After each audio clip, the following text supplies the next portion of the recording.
किंवा पित्र घालणारे किंवा मेल्यानंतर पूजा अर्चा करणारे पुन्हा दरवर्षी पुन्हा पुन्हा हे लोक पितृनियंती म्हणजे पितृदेवतेला प्राप्त होतात, त्यांना पितृदेवता म्हणत असतात. आणि म्हणून हा जो शब्द प्रयोग आहे पितृ किंवा पित्र, तो त्या स्वर्गातल्या एका विशिष्ट देवतेला म्हटलेला आहे. पण बऱ्याच जणांना वाटतं आमचेच आजेपजे तृप्त व्हायले त्यांचेच खाली आले. अहो तुमचे आजेपजे गेले कोणाकडे जन्माला, कारण जातस्य ध्रुव मृत ध्रुवम जन्म मृतस्य, जन्माला आलेला पुन्हा मरतो पुन्हा जन्माला येतो. हे सिद्ध असताना तुम्ही दरवर्षी पित्र घालता, ते कसं शक्य आहे? ते गेले असेल कोणातरी झाडाच्या कोणातरी श्वानाच्या जन्माला, त्याचं काय? आणि मग आता त्याचे पित्र घालायचे का? परंतु गैरसमज कसा होतो की पित्र घातले म्हणजे आमचे आजे पंजे तृप्त झाले. केवढा गैरसमज आहे. कारण भगवान श्रीकृष्ण म्हणतात पितृणा मर्यमाचा अस्मी, पुढे येणारच आहे तुम्हाला. पितृदेवतेमध्ये आर्यमा नावाची देवता मुख्य आहे आणि बाकीच्या देवतेला काय म्हणतात, त्यांना काय म्हणतात ते पुढे येणार आहे. तर म्हणजे ह्या सगळ्या स्वर्गामध्ये 21 फाडे आहेत, हे लक्षात ठेवा. पुराणाच्याच मतानं स्वर्गामध्ये 21 फाडे आहेत. त्यामध्ये पितृदेवतेचा, नरकदेवतेचा किंवा अशा वेगवेगळ्या देवतेचे गट आहेत आणि त्या गटामध्ये त्याला फाडे असं म्हणतात. आणि त्यामध्ये पितृदेवता म्हटलेले आहे त्यांनी. आणि त्यांच्यामध्ये आर्यमा नावाची मुख्य देवता आहे. आणि आम्ही म्हणतो आमचेच आजे पंचे तृप्त व्हायले. भगवान श्रीकृष्ण म्हणतात पितृनाम आर्यमाचा अस्मी, म्हणजे आर्यमा जी देवता आहे पितृदेवतेमध्ये, म्हणजे यांनी त्या पितृदेवतेला आपलेच आई वडील समजायला लागलेले आहेत. त्या पितृ नावाच्या देवता आहेत. आणि म्हणून हे काय म्हणतात की त्या पितृदेवता असंतुष्ट होते, आम्हाला दिलं नाही म्हणून. कारण सगळ्या देवतेला प्रसाद वाटला पाहिजे ना. माझे एक शिष्य होते नागपूरला, ते माझी खूप आदर आणि श्रद्धा भक्तीनं सेवा करायचे. पण त्यांना एक सवय होती की सगळ्या देवांना आपण काय करावं, धूप आरती दाखवत जावं. आता हे त्यांच्या पत्नीला माहिती होतं.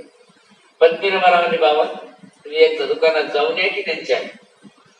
आता असं म्हटल्यावर त्याला झालं थोडस पाणी की हे काय झाले अवघड, आता हे सगळं माझं पाहते.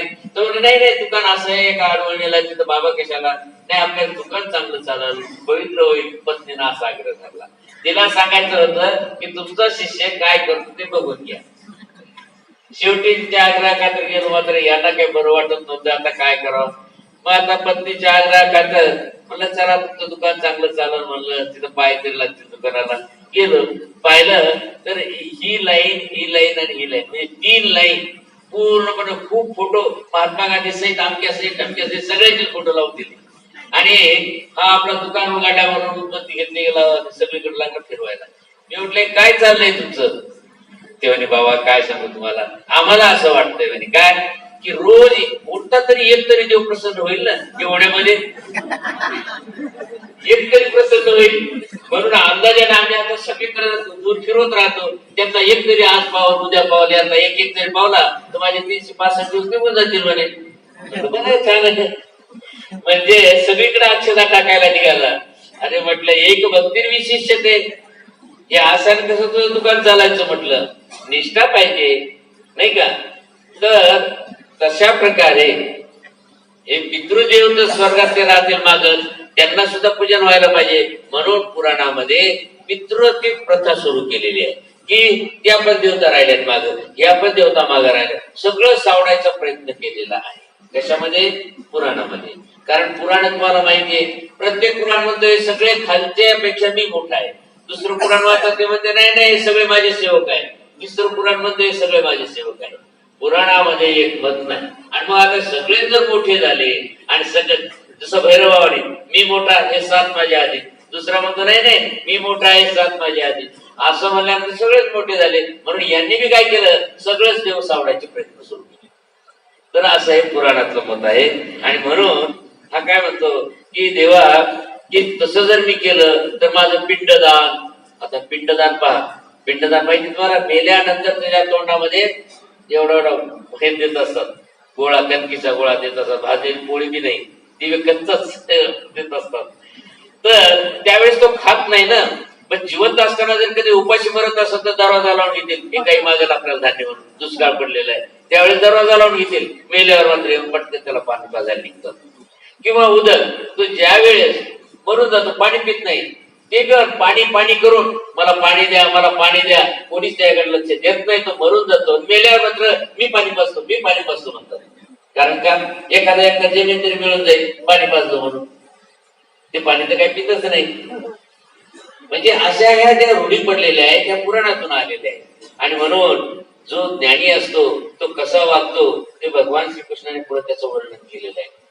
की ह्या ज्या कर्मकांडातल्या प्रक्रिया आहेत, या प्रक्रिया पुराणातून आलेल्या असल्यामुळं त्याप्रमाणे तो समाजाचं अनुकरण करत असतो.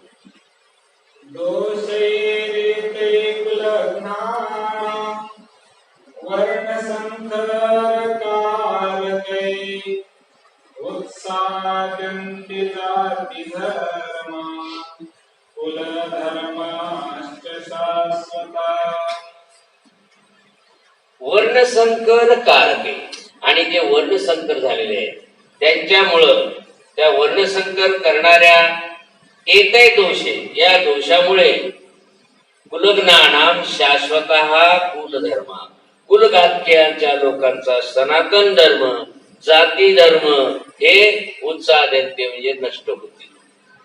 म्हणजे इथपर्यंत येऊन पोहोचले. कुलधर्म, जाती धर्म, वास्तविक जाती धर्म नष्ट व्हायला आम्ही डॉक्टर कडून रक्त घेतो. त्यावेळेस म्हणतो का, नाही नाही नाही, हे मातंगाचं रक्त आहे, आम्हालाचं रक्त आहे, आणि तो मातंग होता, ते माझ्या अंगात नको नको नको, माझ्या स्वकीयांचं द्या. आणि तो त्याच्या स्वकीयांचं रक्त वेगळ्या ग्रुपचं असतंय, आणि बळजबरी ते दिलं तर काय होईल, त्याला आत्ताच इथं या मनुष्य जन्मातून मोक्ष मिळून जाईल. जमते का तसं? परंतु हे जाती धर्म, कुलधर्म हे माणसाने पुराणातून घेतलेले आहेत, आणि ते धर्म योग्य नाही. जो चांगला सदाचार करतो तो उत्तम. जाती धर्मावर नाही. जाती धर्म हे त्याच्या व्यवसायावर नाव पडलंय. कोणी सुतार काम करतो त्याला सुतार म्हणतात, कोणी कोणतं काम करतो त्याला त्या नावाने संबोधलं जातं. पण वास्तविक जन्माने नसतातच. कारण रक्त घेताना आम्ही म्हणतो का, मग त्याचा नको आमचं पाहिजे, मग त्यावेळेस कुलधर्म भ्रष्ट होत नाही का? म्हणून जे चांगले शास्त्राचे जाणते असतात ते याला पाहत नाही. जसं तुम्हाला मागे उदाहरणासारखं द्रोणाचार्याला त्यांनी द्विज म्हटलं. काय म्हटलं? कारण गुणकर्म विभाग, गुणकर्मानुसार विभागणी असते, त्याच्या वागण्यावरून विभागणी असते. तो सदाचारी असेल तो उत्तम, आणि जर तो हीनाचारी असेल तर तो हीन. तर अशा प्रकारे कुलधर्म, जाती धर्म हे नष्ट होऊन जातील असं अर्जुन सांगायला लागलेलं आहे.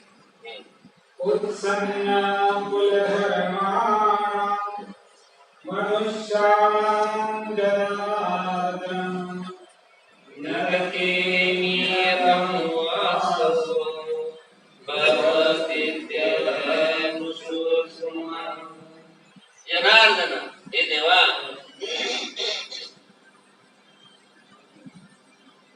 उत्सन्ना कुलधर्माना, आणि धर्म नष्ट, कुलधर्म जर नष्ट झाला तर मनुष्यानाम नरके वास, मनुष्याला नक्कीच नरक मिळणार. अनियतम भवती, हे निश्चित आहे. आईती अनुशुश्रुम, आता मात्र त्याने प्रांजळ मत व्यक्त केले. तर म्हणजे जर समजा कुलधर्म नष्ट झाला तर आम्ही नरकाला जाऊ असं कोण सांगतंय? म्हणजे इति अनुशुश्रुम, असं आम्ही नेहमीच ऐकतो, वारंवार ऐकतो. म्हणजे काय कुठं आहे मला माहित नाही, पण आम्ही असं ऐकतो. आता हे सगळे मत अर्जुनाचे आहेत, आणि हे पाहूनच लोक म्हणतात वा वा, गीतेमध्ये सांगितलंय. काय सांगितलंय? असं वर्ण धर्म, कुलधर्म, किंवा हे असा नरक, आपण जर इकडे तिकडे काही याच्यात बदल केला तर आपण पाप लागत. हे सगळे विचार या अर्जुनाच्या मतानं चालतात, आणि अर्जुनाने सांगितलेलं मत हे लोकांचं मत किंवा पुराणातलं मत आहे असं तो अर्जुन सांगायला लागलेला आहे. पुढे भगवान श्रीकृष्ण त्याला काय परिहार देतात इकडे कोणाचं लक्ष नाही, फक्त ते सांगितलेलं पुराणातलं मात्र अनुकरण चालू आहे. अहो महत्पापं कर्तुं व्यवसितावयम् यत्राच्ये सुखलोभेन हन्तुं स्वजनमुद्यता. अहो बत अरे अरे म्हणे फार वाईट झालं म्हणे. काय झालं म्हणे? राज्य सुख लोभेन वयम, या राज्य सुखाच्या लोभामुळं आम्ही यत स्वजन महत्मुद्यता, आपल्या सुख्यांना मारायला निघालो. महत्पापम करतो व्यवस्थित, आपण मोठं पाप करायला निघालेलो असं हे अर्जुनाला वाटायला लागलेले.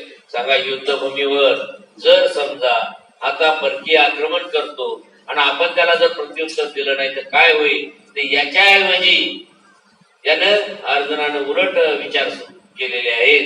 आणि म्हणून पुढे आणखी पुन्हा म्हणतात, यदि मां प्रतीकार मशस्त्रं शस्त्रपाणय नात्राकारणे अन्यो क्षेमातरं भवेत्.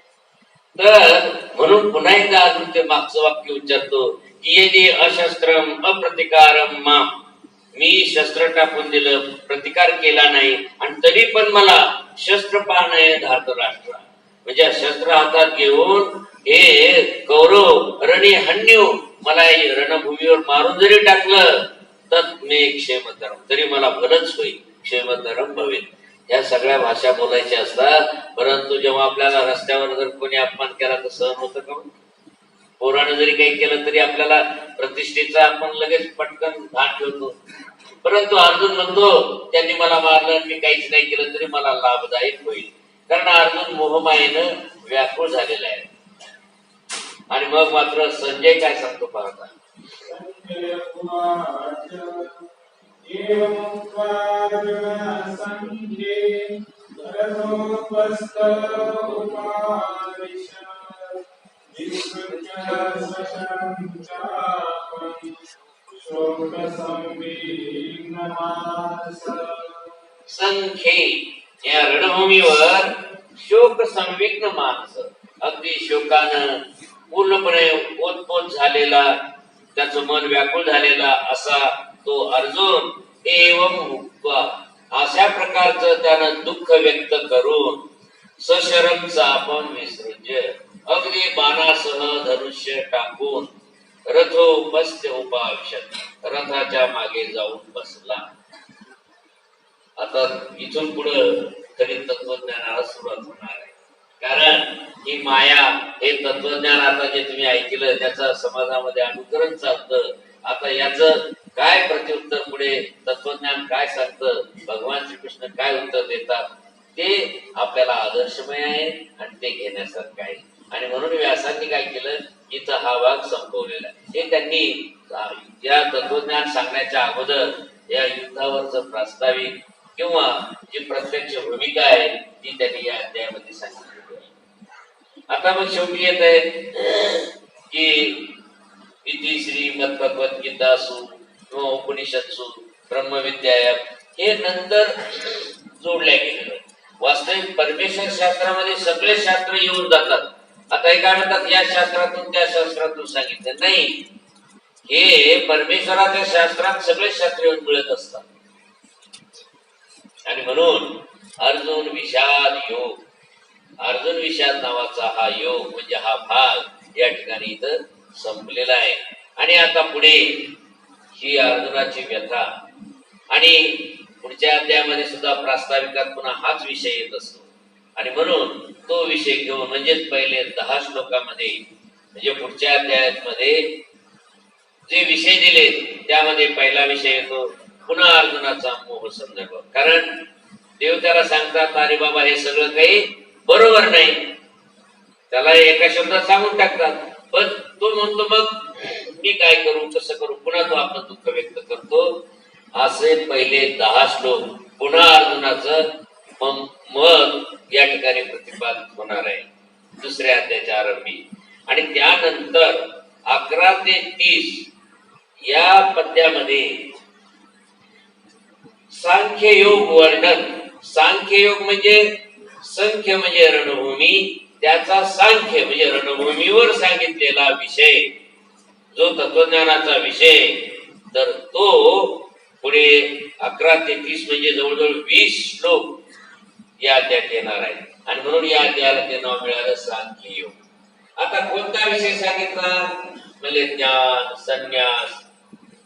कारण त्यांनी हा विरक्तीचा विषय मांडल्यामुळे याला कोणी काय म्हणतंय ज्ञान योग, कोणी म्हणतंय ज्ञान संन्यास योग अशी नावं देतात. पण शब्दाचा अर्थ काय आहे? सांख्य म्हणजे रणभूमीवर जो निरूपण केलेला योग तो सांख्य योग. हा झाला शब्दाचा अर्थ. मग त्यात काय सांगितलं त्यावरून त्याला नाव देतात की ज्ञान योग किंवा सांख्य योग असं नाव देतात. आणि हा योग इथं अर्जुनाला भगवान श्रीकृष्ण निरूपण करून त्यानंतर पुढे त्याला सांगतात क्षत्रिय धर्म काय असतो. तू क्षत्रिय आहेस, तू तुझ्या धर्माचं पालन का करत नाहीस. आणि म्हणून जवळपास 31 ते 53 पर्यंत म्हणजे 23 श्लोक त्यांनी क्षत्रिय धर्मानुसार निरूपण केलेले आहे. आणि पुढे 54 ते 72 यामध्ये स्थितप्रज्ञ माणसानं कसं व्हावं हा विषय सांगितलेला आहे की बुद्धीला स्थिरता कशी मिळेल तो विषय त्यांनी पुढे 54 ते 72 मध्ये सांगितलेला आहे. म्हणजे 9 श्लोक त्याच्यामध्ये आलेले आहेत. पण काही वेळेला काही गीतेमध्ये काय केलेलं असतं, हा जो क्षत्रिय धर्म सांगितलेला आहे त्या क्षत्रिय म्हणजे सांख्य योग, त्याच्यानंतर जो क्षत्रिय धर्माचा योग सांगितलेला आहे त्यामध्ये कोणी कोणी काय करतं की 31 ते 38 पर्यंत त्याचा काही एक भाग करतात आणि पुढे त्याच्यापासून पुढे दुसरा एक भाग करतात. म्हणजे पहिले सांख्य योग आणि नंतर पुढे क्षत्रियानुसार करण्याचा योग. पण वास्तविक सांख्य योगामध्ये क्षत्रिय धर्म येऊन गेला. कारण संख्य म्हणजे रणभूमीवर जे सांगितलं गेलेलं आहे म्हणजे युद्धाच्या निमित्तानं, त्यामुळं क्षत्रिय धर्म सुद्धा त्यात समाविष्ट होतो. म्हणजे 11 ते 38 पर्यंत इथपर्यंत हा विषय आलेला आहे. कोणता? सांख्ययोग. पण त्यांनी सांख्ययोगातून क्षत्रिय धर्म बाजूला केला. कारण मुळातच सांख्ययोग म्हणजे रणभूमीवरचा योग आहे, त्यामुळे त्याला ते संयुक्तिक क्षत्रिय धर्म येऊन जातो. परंतु सांख्ययोगाचा अर्थ ज्ञान योग आणि मग त्याच्यातून क्षत्रिय वेगळा केला म्हणून 2 विषय करतात. पण वास्तविक तो एकच विषय आहे. आणि मग त्यानंतर 39 ते 53 मध्ये निष्काम कर्मयोग म्हणजे बुद्धियोग आणि नंतर 54 ते 72 मध्ये स्थितप्रज्ञ असा विषय आहे. खैर पण एकंदरीत हे 5 विषय त्याच्यामध्ये कसे जरी केलं तरी 4 विषय मात्र येतात. म्हणजे क्षत्रिय योग स्वतंत्र घ्यायची गरज नाही. म्हणजे 8 श्लोक हे सांख्य योगातलेच आहेत. आता यानंतर श्री परिचायनम् अथ द्वितीयोऽध्याय संजय उवाच तं तथा कृपयामीश्च मत्सुपूर्णाकुलेक्षणम् विषेदन्तमिदं वाक्यम् उवाच मधुसूदनः. आता हा दुसरा अध्याय आरंभ होण्यापूर्वी काही गोष्टी तुमच्या लक्षात आणून देतो. असं म्हणतात प्रत्येक ठिकाणी गजाननाचं पूजन करायला पाहिजे. खरं नाव काय? गजानन. परंतु त्याला गणपती हे नाव वेदामध्ये किंवा दुसरीकडे कुठं जे येतं त्या नावावरून त्याला गणपती असं म्हणतात. पण वेदामध्ये सेंदूर हे असे देव नाहीतच चंद्राचे. तर तिथं गणपती इंद्राला म्हटलेलं आहे आणि ते नाव इकडं जोडलं त्या गजाननाला आणि त्यामुळे बऱ्याच समाजामध्ये हा गोंधळ होतो. परंतु तत्वज्ञान काय म्हणते आता पाहूया बा. श्री गणेशाय नमः. प्रत्येक ठिकाणी काय म्हणतात? श्री गणेशाय नमः. गणेश किंवा गणपती हे दोन्ही नावं इंद्राला किंवा तिथल्या जे भाडे आहेत त्या भाड्याच्या प्रमुखाला म्हणत असतात. गणाचा पती किंवा गणाचा ईश म्हणजे मालक. आणि हे नाव या गजाननाला जोडल्यामुळं लोकांमध्ये तो गोंधळ होऊन गेला की हीच विद्येची देवता, हीच सगळं काही. असं नाहीये. कारण भगवान श्रीकृष्णांच्या धर्मग्रंथामध्ये मात्र परेश आहेत नामा म्हटले का सगळ्यात पलीकडचा जो श्रेष्ठ देव त्याला नमस्कार. पण असं फक्त या ठिकाणी मी एवढंच मला प्रतिपादन करतो की हे विचारार्ह आहे. तर मग आता या ठिकाणी द्वितीय अध्याय, दुसरा अध्याय. तर आता दुसऱ्या अध्यायामध्ये पहिला विषय आहे की भगवान श्रीकृष्ण त्याला एका शब्दात आधी सांगतात की बाबा रे तू जे करतोस योग्य नाही, तुझे हे विचार योग्य नाही. तर त्याच्यानंतर पुन्हा अर्जुन आपलं तेच दुःख या 10 श्लोकापर्यंत सांगणार आहे. तर सुरुवातीला संजय उवाच, संजय सांगायला लागलेला आहे. संजय सांगतो की तथा कृपया विष्णम अश्रुपूर्णाकुलेक्षणं विषीदन्तमिदं वाक्यम् उवाच मधुसूदन. तथा कृपया अविष्टम, अगदी त्याच प्रकारे तो करुणेनं अगदी व्याकुळ झालेला, अश्रुपूर्ण आकुल ईक्षण, अगदी डोळे डबडबून आकुल व्याकुळ होऊन ईक्षण, ज्याचे नेत्र असे झालेले आहे. म्हणजे त्या करुणामुळं, त्या प्रेमामुळं संबंधी याच्या तो व्याकुळ होऊन पाणी, डोळ्याला पाणी आलेलं आहे, डबडबलेला डोळे आहेत. आणि असा तो अर्जुन विषीदंतम, अगदी दुःखावस्थेमध्ये, तम मधुसूदन, त्या भगवान श्रीकृष्णांना इदम वाक्यम उवाच, की अशा शब्दात तो बोलू लागला असं संजय धृतराष्ट्राला कळवतो की आता तो बोलायला लागलेला आहे, त्याची अवस्था अशी झालेली आहे. हा हो, म्हणजे दुःखावस्थेत असलेल्या अर्जुनाला श्रीकृष्ण महाराज तम उवाच, बरोबर आहे, श्रीकृष्ण त्याला महाराज असं त्याला म्हणाले. म्हणून संजय धृतराष्ट्राला सांगायला लागले की श्रीकृष्ण त्याला काय उत्तर देत आहे ते पहा. श्री भगवान वाच कुतस्माकश्मलमीरं विषमे समुपस्थितम् अनार्य दृष्टमस्वर्ग्य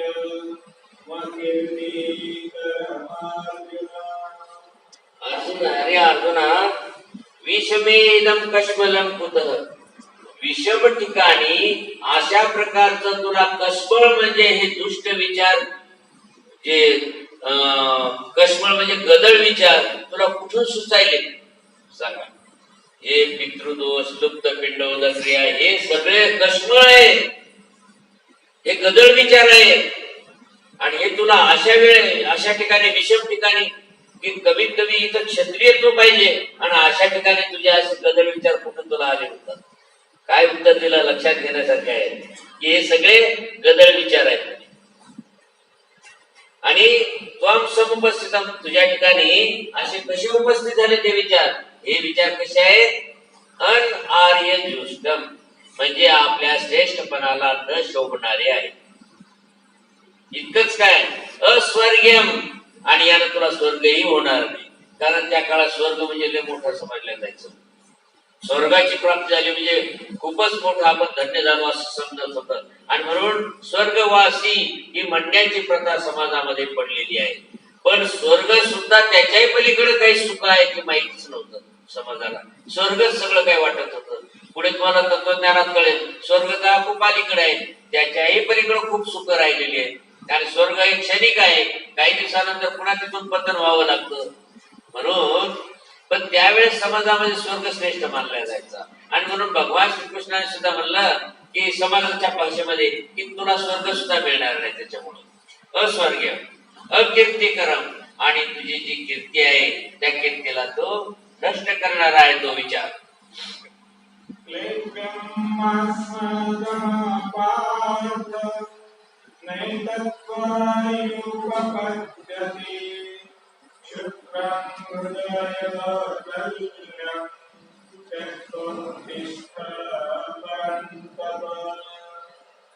तर पास, अरे अर्जुना, आता मात्र देवाला एवढ्यावर नाही राहवलं. जे गदळ विचार आहेत एवढंच नाही म्हणले, तर आणखी त्याच्यापेक्षा त्याने थोडीशी जरा पुढे जाऊन एक दुसरी चूक मारली. ती कोणती पहा.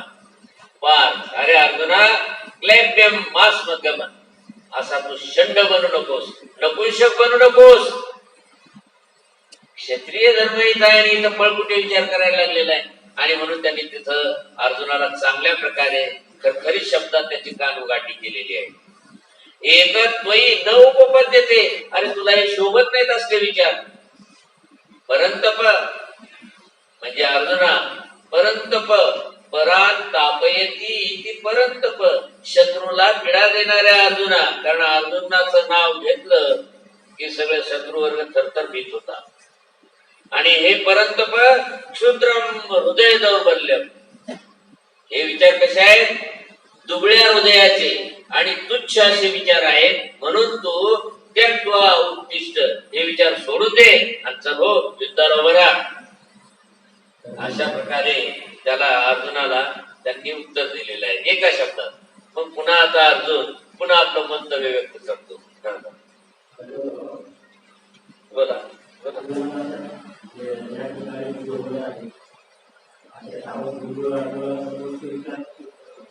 मोहमाया.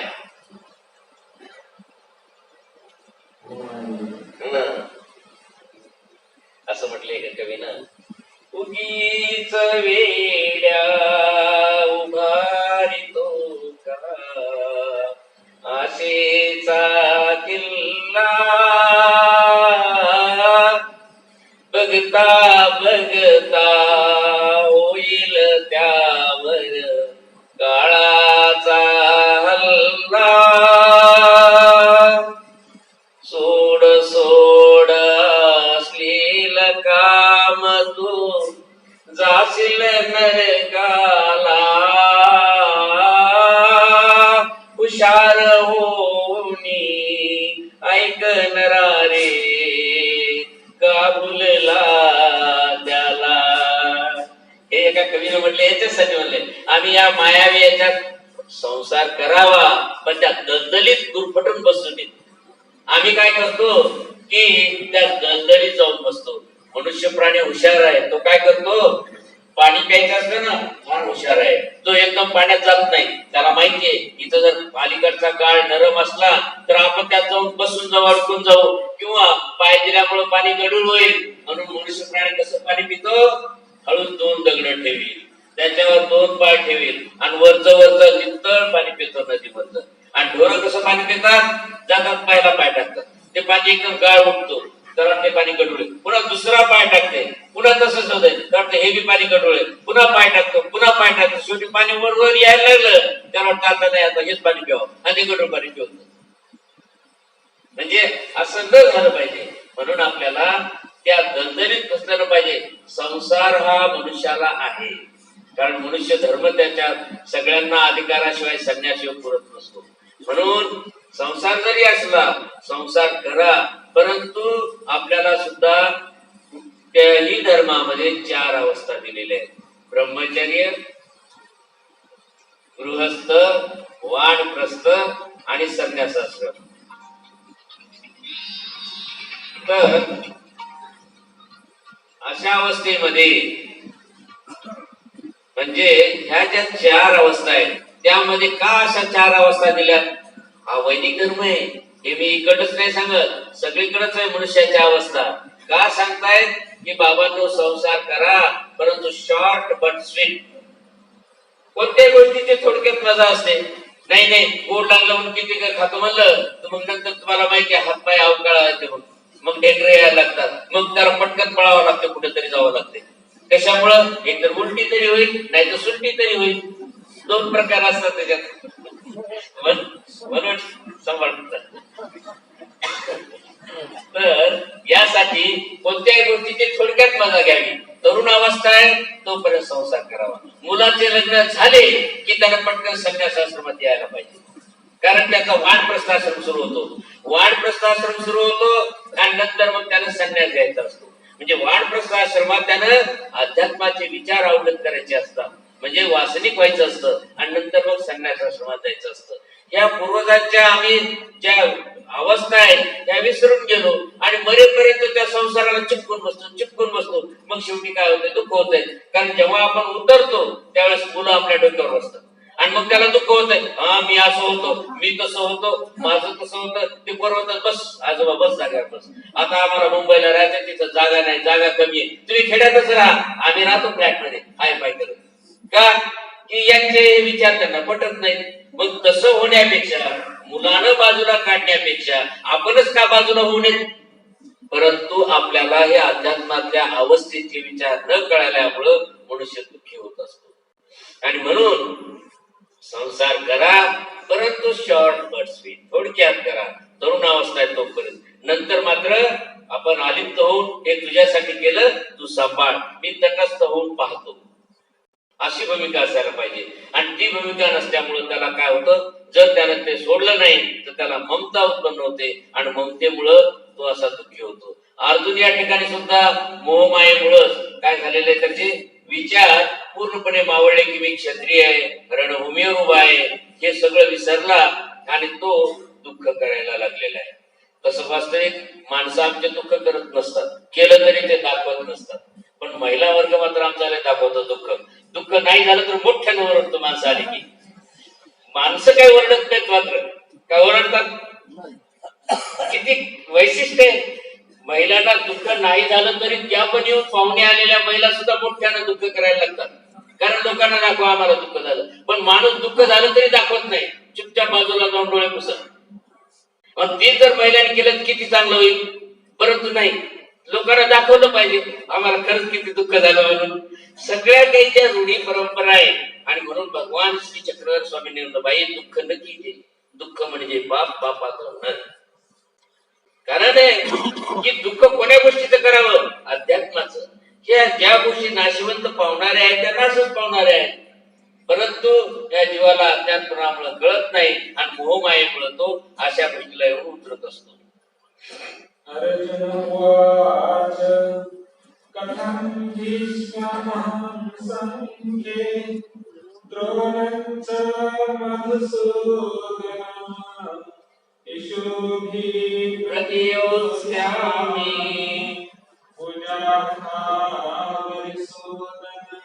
आता मग त्यानं मनात ती गोष्ट सांगायला लागलेला आहे अर्जुन. तो म्हणतो, मधुसूदन हे श्रीकृष्णा, संख्ये या रणभूमीवर भीष्मं द्रोणम अहम इषुभिः कथं प्रतियोत्स्यामि.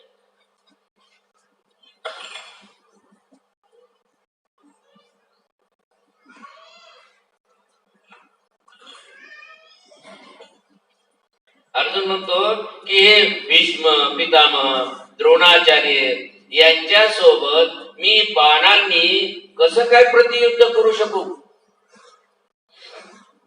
हरिसूदन, अरे शत्रूला ठार करणाऱ्या देवा, पूजार्ह ते पूजनीय आहे. सांगा, युद्धाचा नियम असा असतो, समोर कोणीही येऊ, जेव्हा युद्धाला उभा राहतो तेव्हा समोरच्याला त्याला प्रतिकार करायचा असतो. आणि हा म्हणतो ते पूजनीय आहे.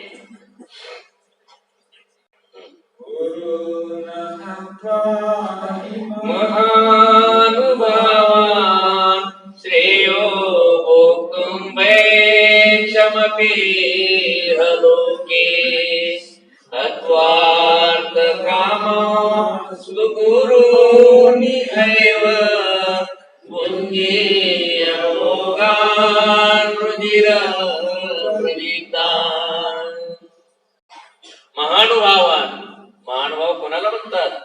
महान अनुभव यस्य स महानुभाव, ज्याच्याकडे मोठा अनुभव. अनुभव म्हणजे अनुभवाचं तेज, अनुभवाचा गाडा, त्याला अभ्यास आहे, म्हणून तो महान अनुभव. तो ज्याच्याकडे आहे तो महानुभाव. महानुभावान गुरुन, अरे महानुभाव असते देवा, हे महानुभाव गुरुजन आहेत.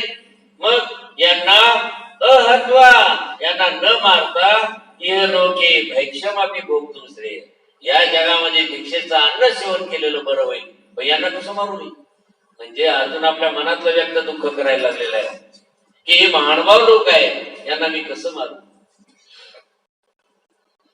गुरुन हत्वा इह रुद्र प्रतिदान अर्थकामान भोगान, या गुरुजनांना मारून आणि त्या रक्तानं मागलेल्या या अर्थ आणि काम म्हणजे द्रव्य आणि हा संसारिक भोग कथम कसा भोगला जाईल बरं, असं हा अर्जुन देवापुढे सांगायला लागलेला आहे. विघ्न कतरन्नो करियो यत्वा जय माय देवानुदयो यानेव हत्वा विषाम देव स्थिता प्रमुखे दातराक्रा. एकच नवीन आणि पुन्हा काय म्हणतो अजून, जेव्हा मला हेच कळलं झालं. पहा, आधी तर सांगितलं हे असं होईल तसं होईल, आता काय म्हणतो, मला हे कळतच नाही. एक कतरच न करीय की कोणतं चांगलं होईल. एकतर वाजयेम आम्ही जिंकावं हे चांगलं होईल, ये दिवा न जये की त्यांना विजय मिळू द्यावा ते चांगलं होईल. आम्ही जिंकावं का त्यांना विजय मिळू द्यावा, कोणतं चांगलं राहील हे मला कळत नाही. कारण यान हातवान जी जीवी श्याम, ज्यांना मी जिवंत राहण्याची इच्छा सुद्धा करू शकत नाही, ते धातराष्ट्रा एव ते कौरव प्रमुखे अवस्थिता माझ्या समोर उभे राहिलेले आहे. मला हे काही कळत नाही, आता मी काय करू म्हणतो.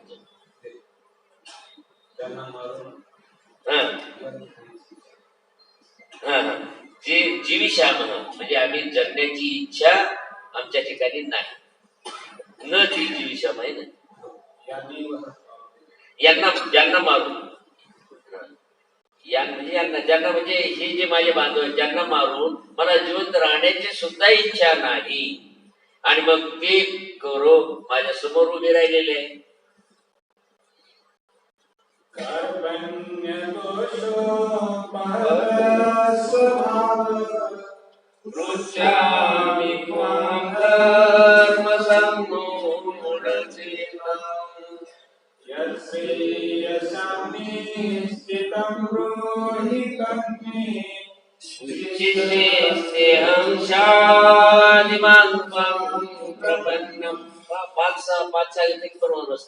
आता शिष्यस्तेहं शा तिथे आलं पाहिजे. शिष्यस्तेहं शा दिमान त्वं प्रपन्नम. 5-6 घ्यायचे. क्वचितच ठिकाणी 6 म्हणजे एखादा वंशस्थ मिश्र असला तरच त्या ठिकाणी 6 घ्यावे लागतात. हे 5-6 आणि जर वंशस्थ आला तर 5-6 घ्या किंवा 6-6 घ्या. कार्पण्य दोषो पहत स्वभाव म्हणजे कारुण्य रूपी किंवा त्या दोषामुळं ज्याचा माझा जो स्वभाव आहे तो पूर्णपणे नष्ट झाला. कशामुळं? माझ्या कार्पण्य दोषामुळे, कृपण दोषामुळं. आणि धर्म संमूढ चेता हे त्याला कळायलंय. मात्र अर्जुनाला एवढं तरी म्हणायला लागला की या कृपण दोषामुळे त्याला कळालंय की हे बरोबर नाही विचार, तेवढं त्याला कळायलंय. पण तो काय करू, पुन्हा पुन्हा ती ममता उत्पन्नच व्हायची. म्हणून तो काय म्हणतो, या कार्पण्य दोषामुळं माझा स्वभाव जो आहे तो नष्ट झाला. म्हणजे मला स्वतःचा जो भाव आहे, स्वत्व अस्तित्व ते मला कळणं झालंय. धर्म संपूर्ण चेता मी धर्माच्या बाबतीत कसा झालेला आहे, भ्रमिष्ट झालेला आहे, मोहात पडलेला आहे.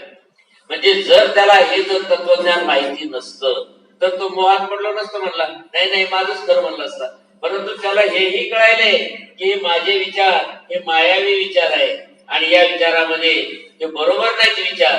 पण काय करावं, हे पूजनीय आहे, हे एक राजपंच आहे. पुन्हा आणखी ते दुसरा उलटा प्रश्न त्याच्या पुढे उभा व्हायला लागलेला आहे.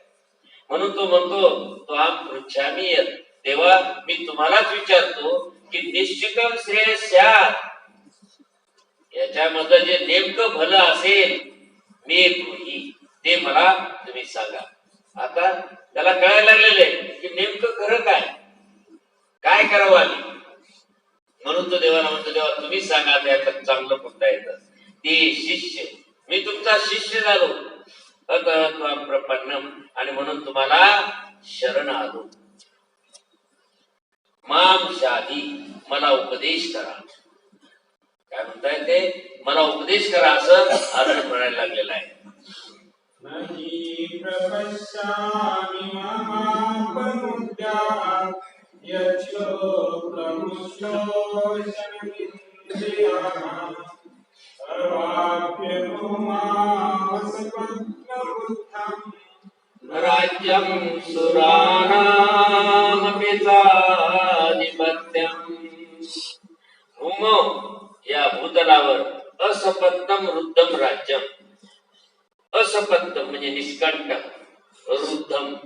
रुद्धमचं काय होतंय हिंदीमध्ये उच्चार रिद्धी, आणि म्हणूनच रिद्धी सिद्धी म्हणतात. परंतु प्राकृत मध्ये मराठीमध्ये काय म्हणतात रुद्धी सिद्धी. आपण घरावर लिहितो रिद्धी सिद्धी. रिद्धी सिद्धी नाही, ते ऋषीचा रू आहे, वृद्धी सिद्धी. आणि तो चांगल्या प्रकारे असेल तर समृद्धी म्हणजे समृद्धी असा अर्थ होत असतो. तर या भूतलावर निष्कंटक समृद्ध असं राज्य, सुराणाम आधिपत्य मावापे, पुन्हा देवलोकांचं स्वामित्व मिळवून.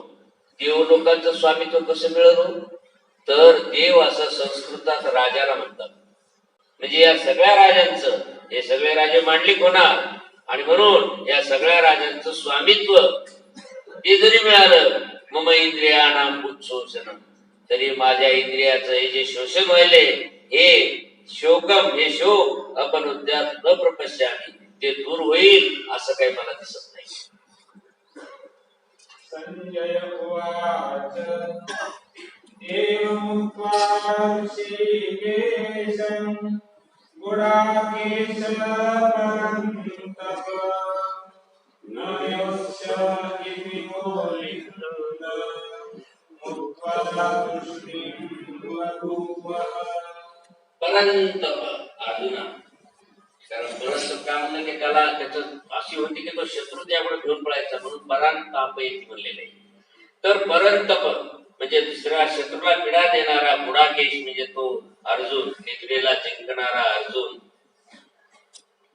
ऋषिकेशम एवं उक्त्वा, संजय सांगायला लागलेला आहे की भगवान श्रीकृष्णांना तो असं म्हणून, न योत्से, मी युद्ध करणार नाही, इति गोविंदम उक्त्वा, असं श्रीकृष्णाला म्हणून तुष्णीम बभूव, गप्प झाला.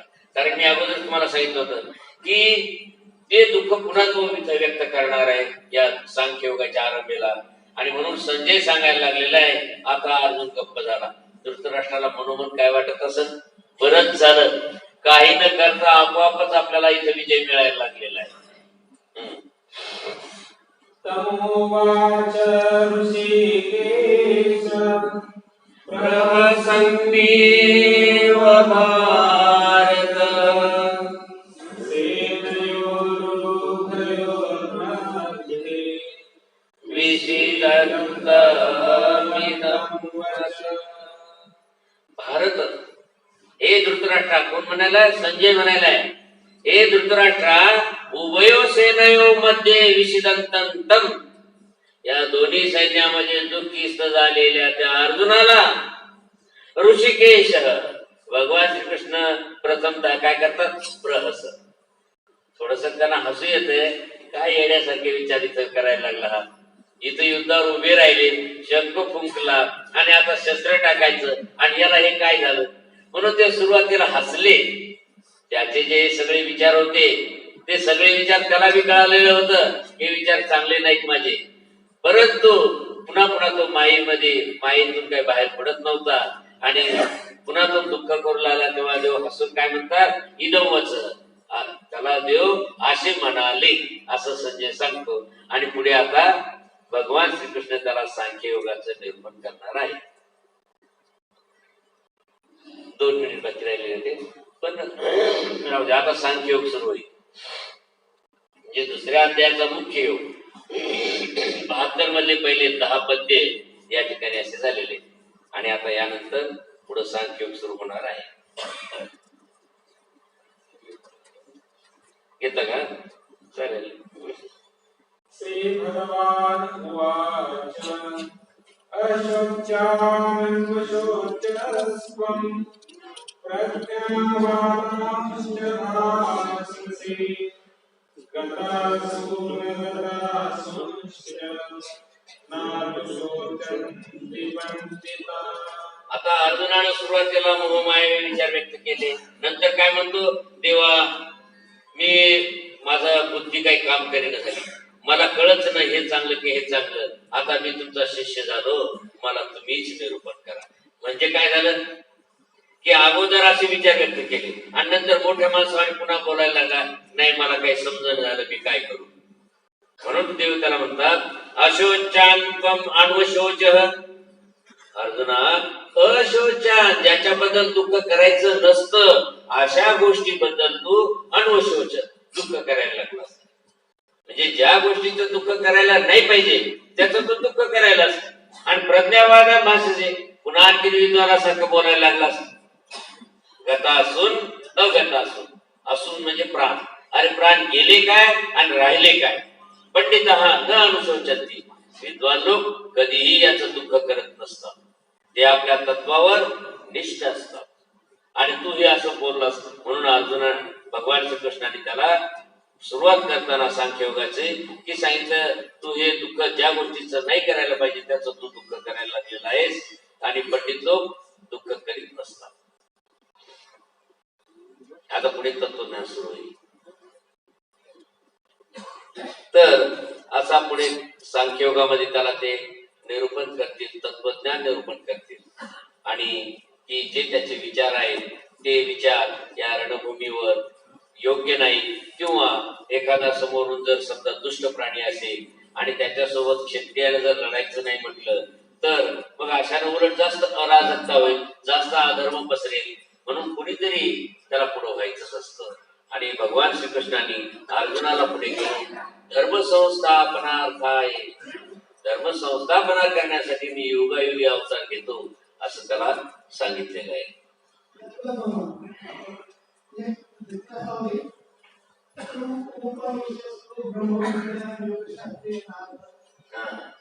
कसं असं आहे, इति श्रीमद भगवत गीता सु हे विभक्तीचा प्रत्यय आहे की अशा प्रकारे भगवान श्रीकृष्णांनी निरूपण केलेल्या विचारामध्ये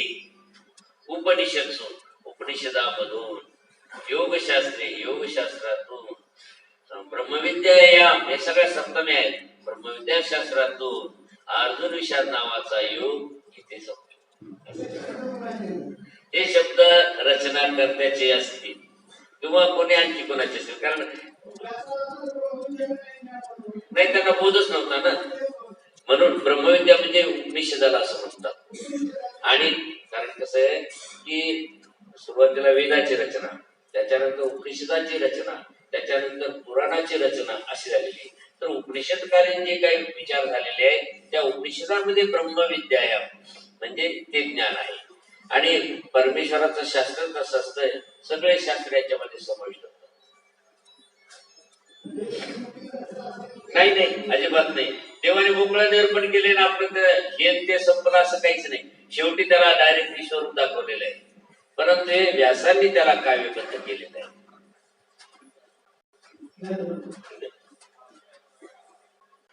तर आता आपली थोडासा वेळ आहे.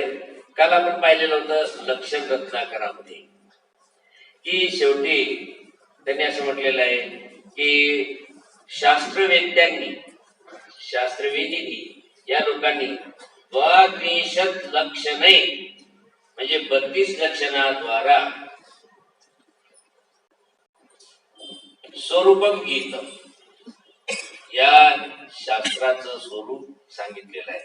आणि त्यामुळं सूत्राणाम विज्ञान म्हणजे सूत्राचं अशेष विशेष ज्ञान, विशिष्ट प्रकारचं ज्ञान मनीषिनाम समजायचे. मनीषिनाम, मनीषा म्हणजे इच्छा, मनीषिनाम ज्यांना बोध मिळविण्याची इच्छा आहे अशा विद्वानांना समजायत म्हणजे त्यांना हे ज्ञान होईल असं त्यांनी सांगितलेलं आहे. मग आता हे 32 लक्षणं कोणते म्हणून पुढे सांगतात, अनेराज सांगतात अथ द्वात्रिंशत् लक्षणम शास्त्रम. अथ आता इथून खरं 32 लक्षणाचं शास्त्र सुरू आहे की आता यानंतर आम्ही 32 लक्षणी शास्त्र सांगत आहोत. ते कोणतं, तर पहिलं आहे प्रतिज्ञा. पहिलं लक्षण आहे प्रतिज्ञा. प्रमाण, दृष्टांत, उपपत्ती, व्यावृत्ती, विषय प्रधानत्व, विशेष प्रबोधत्व, उत्सर्ग आणि असे पुढे विषय आहेत. तर प्रतिज्ञा. आता प्रतिज्ञा म्हणजे ज्याच्या वाणीमध्ये यथार्थ ज्ञान आहे, परमेश्वराच्या शब्दामध्ये त्यांनी जे बोललं तो शब्द काळ्या दगडावरची रेष असतो, त्या प्रतिज्ञा असं म्हणतात, त्यात बदलच नसतो. म्हणून प्रतिज्ञा म्हणजे स्वामींचे सगळे सूत्र. कारण त्यांनी सुरुवातीला म्हणले की मी त्या सूत्रांना विज्ञान. आता असं म्हटल्यावर वाटतं की संपूर्ण वचन त्यांचं आपल्याला आशेष विशेष ज्ञान होत आहे आणि ते योग्य आहे. पण ते सांगत असताना मात्र त्यांनी सूत्रांचा उपयोग काहीच ठिकाणी केला. काही ठिकाणी त्यांनी पुराणाचं, काही ठिकाणी त्यांनी दुसरीकडचे उदाहरण घेतलेले आहे, तिथं त्यांनी सूत्र नाही घेतले. तर आशयाचे सूत्र आपण जाणून घ्यायचे असतात.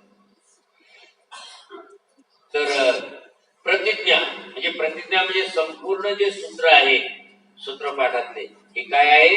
प्रतिज्ञा. हे परमेश्वराच्या निघातून वाणीतून निघालेले सूत्र आहे, म्हणून ती प्रतिज्ञा आहे. प्रमाण. आता त्या प्रतिज्ञेला, कारण प्रत्येक सूत्र आहे ते, त्याला प्रमाण म्हणजे दुसरं कोणतं प्रमाण असतात त्याला ब्रह्मविद्या हेच, म्हणजे सगळं शास्त्र हेच त्याला प्रमाण. मग दृष्टांत, मग त्याला आता पटविण्यासाठी, ते समजून सांगण्यासाठी दृष्टांत. आता दृष्टांत यामध्ये न्याय, यामध्ये उपमा हे येऊन गेलं. का बरं? मग उपमा, न्याय, दृष्टांत त्याच्यात काय फरक आहे? तर ज्या वेळेस एखादी गोष्ट समजून सांगण्यासाठी सविस्तर दुसरा उदाहरणाचा विषय पूर्णपणे मांडला जात असतो, तेव्हा त्याला दृष्टांत म्हणतात. म्हणजे जसं आपल्या सूत्रपाठाच्या शेवटी दृष्टांत दिलेले आहे. परंतु तोच विषय त्यातला एखादा अंग घेतलं, म्हणजे कसं, जसं विचारस्थळामध्ये 7वं वचन आहे की माया चक्र भ्रमण न्याय. पाहायचं काय म्हणलं? न्याय. न्याय म्हणजे काय म्हणले? चक्र भ्रमण न्याय म्हणजे रहाट घटिकेचा दृष्टांत आपल्याला तिकडे गेलेला होता. तो रहाट घटिकेचा तिथं दृष्टांत होता. आता इथं काय घेतलं त्याला? न्याय. माया चक्र भ्रमण न्याय पर्याय कसे जीव सकळ ही पावे असं म्हटले. मग आता त्या रहाट घटिकेच्या दृष्टांताला इथं न्याय म्हटले त्यांनी. मग न्याय म्हणावं की दृष्टांत म्हणावं? म्हणून तुम्हाला मी म्हटलं की दृष्टांत, न्याय आणि उपमा याच्यामध्ये कसे फरक असतात. तर ज्यावेळेस सविस्तर घटना मांडल्या जाते, कशासाठी? तत्साजात्य उदाहरण देण्यासाठी. सिद्धांत सांगायचा आहे, तत्साजात्य दुसरं उदाहरण द्यावं लागतं. कसं? उदाहरणार्थ त्रयांश परमेश्वर म्हणे परमेश्वर आहे. कसं आहे म्हणे? ब्रह्म माया ईश्वर. आणि म्हणे ते एकाला एक सोडून नाही म्हणे, पक्के आहे. मग एकाला एक सोडून नाही तर म्हणे माया ती वेगळीच आहे म्हणे. पुन्हा म्हणतात वेगळीच. मग वेगळी कसे? म्हणे तिला स्पर्श बी नाही. मग आता एक कसे? एक कसे वेगळे कसे? नाही का? तर तुम्हाला मी दृष्टांत देतो. कसा? पाण्याची मोटर असते. पाण्याची मोटर असते, त्यात लाईन सोडली जाते. लाईन त्या संपूर्ण केबल मध्ये फिरते, परंतु त्या पंख्याच्या रॉडला फिरविते का ती लाईन? त्याच्यात लाईनच नसते. मग ते फिरते कसं? कारण लाईन जर असली तर आपल्याला शॉक लागला असता, पाण्यात शॉक आला असता, आपल्याला शॉक लागला असता. शॉक लागत नाही. का नाही लागत?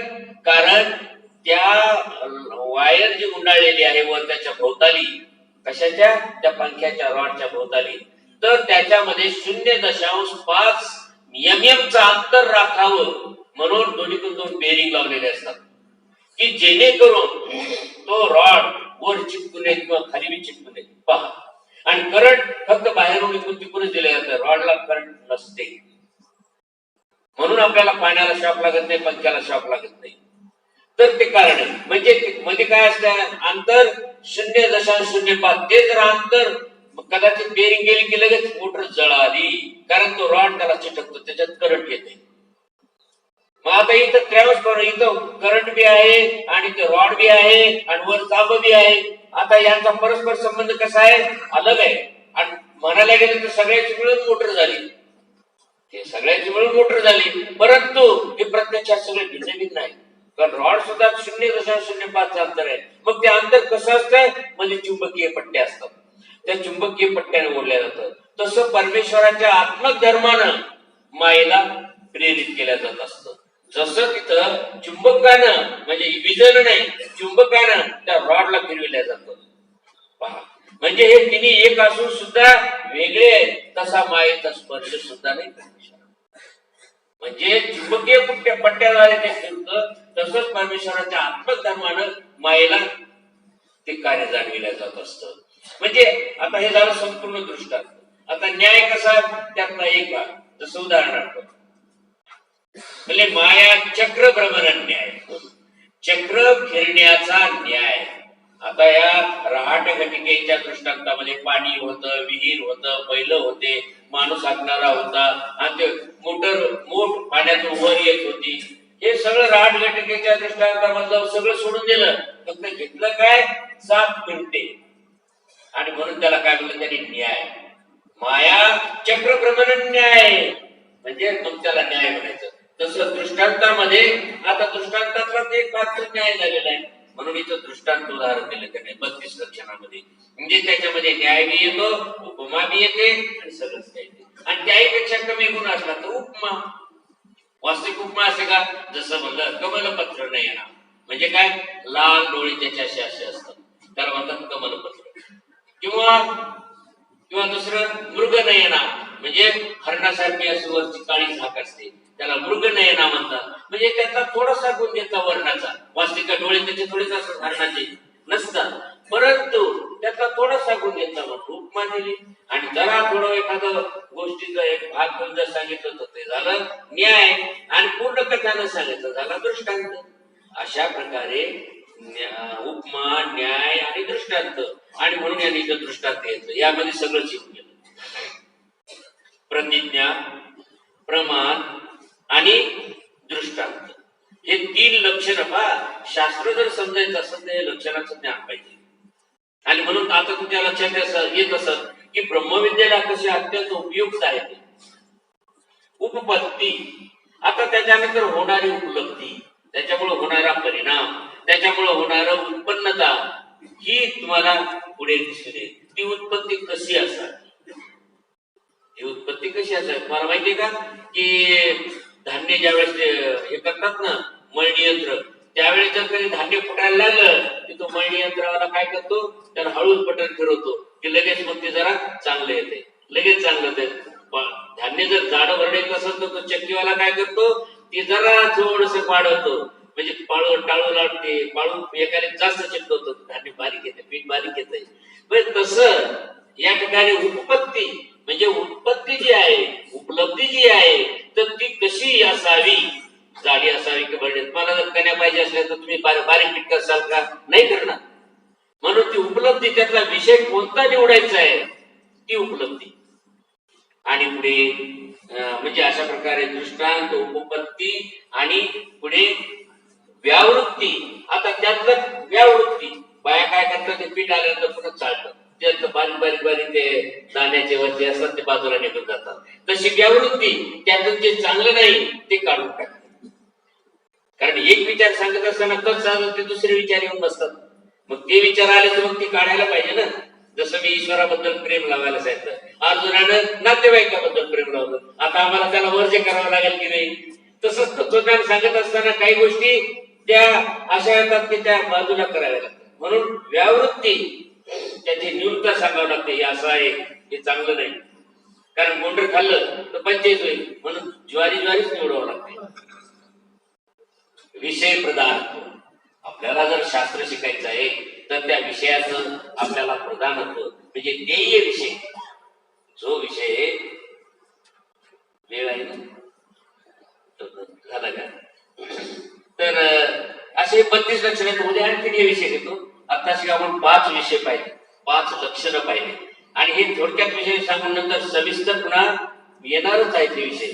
पण तुम्हाला तोड ओळख म्हणून हे शब्द कसे राहावे म्हणून मी तुम्हाला थोडक्यात सांगितले. आणि आता यानंतर पुढचं तुम्ही चालू द्या तुमचा विषय.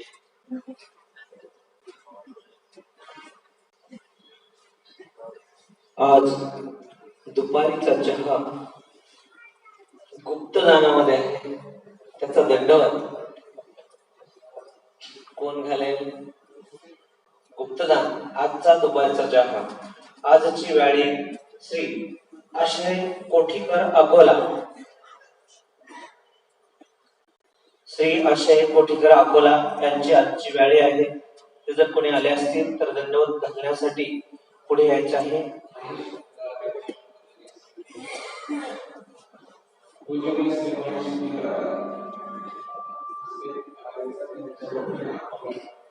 तदनंतर उदक मनोज जगताप चाळीसगाव. मनोज जगताप चाळीसगाव आले.